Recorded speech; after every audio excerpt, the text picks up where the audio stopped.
नमस्कार, welcome to the channel BEd की पाठशाला। लास्ट क्लास में हमने पढ़ा मेरिट्स ऑफ वैदिक एजुकेशन। आज की क्लास में हम लोग पढ़ने वाले हैं डीमेरिट्स ऑफ वैदिक एजुकेशन, वैदिक शिक्षा के दोष।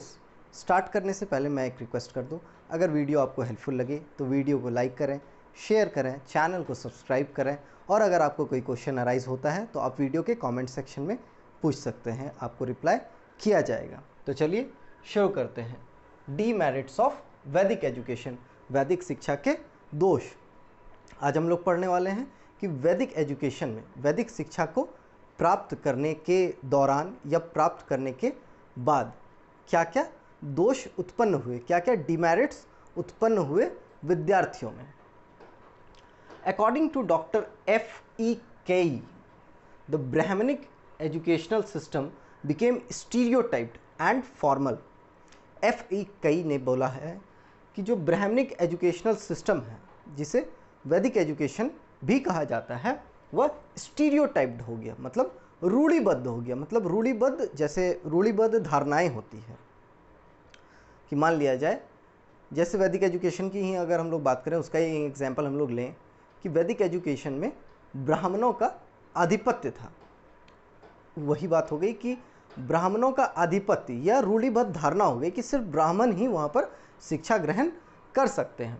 एंड फॉर्मल, मतलब कि एक तरह से औपचारिक हो गई शिक्षा, कि कुछ भी अगर बाहर से चेंजेस करने की आवश्यकता है तो वह चेंज नहीं हो सकता है, बिल्कुल फ्लेक्सिबल ना हो करके बिल्कुल ही संकुचित हो गई। And unable to meet the needs of a progressive civilisation, चूँकि शिक्षा जो है, जो ब्राह्मणिक एजुकेशनल सिस्टम है, वो स्टीरियोटाइप्ड एंड फॉर्मल हो गई।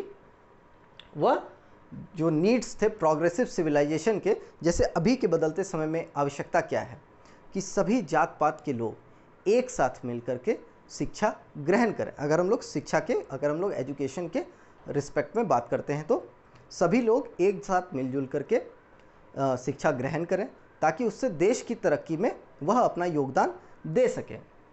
तो यह जो है हमारे ब्राह्मणिक एजुकेशनल सिस्टम में नहीं हो पा रहा था, क्योंकि वहाँ पर ब्राह्मणों का आधिपत्य था।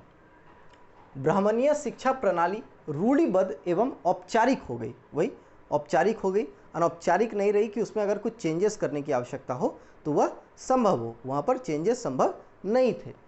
और प्रगतिशील सभ्यता की आवश्यकता को पूर्ण करने में असमर्थ हो गई। जो प्रगतिशील सभ्यता है, जो डेली चेंजिंग सभ्यता है, जो सिविलाइजेशन है, जो डेली चेंज हो रहा है, उसके अकॉर्डिंग वह अपने आप को एडजस्ट नहीं कर पा रही थी।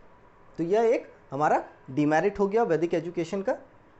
फर्स्ट पॉइंट है मोर एम्फेसिस ऑन रिलीजन, धर्म पर अधिक जोर।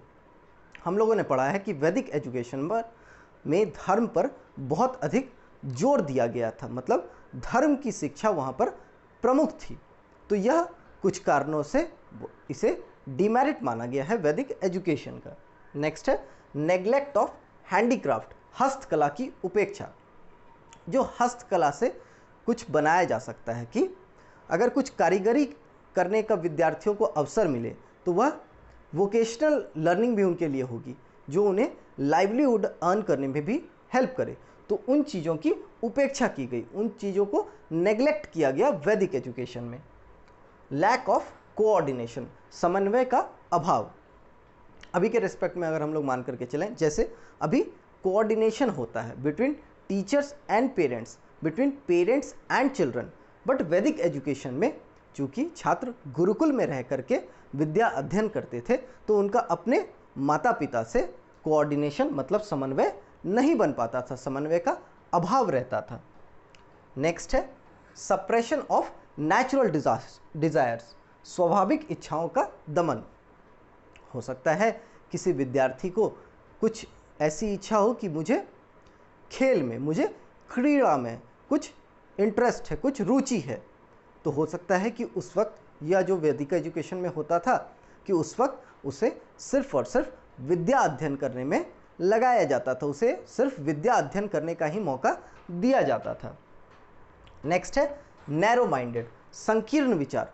चूँकि धर्म का बहुत ज़्यादा प्रभाव था वैदिक एजुकेशन में, तो लोग जो विद्यार्थी थे वह बहुत हद तक नैरो माइंडेड बन जाते थे, संकीर्ण विचार के बन जाते थे। बहुत ज़्यादा तो नहीं, मगर एक लिमिट तक कहा जा सकता है कि वह संकीर्ण विचारधारा उनके अंदर उत्पन्न होने लगती थी।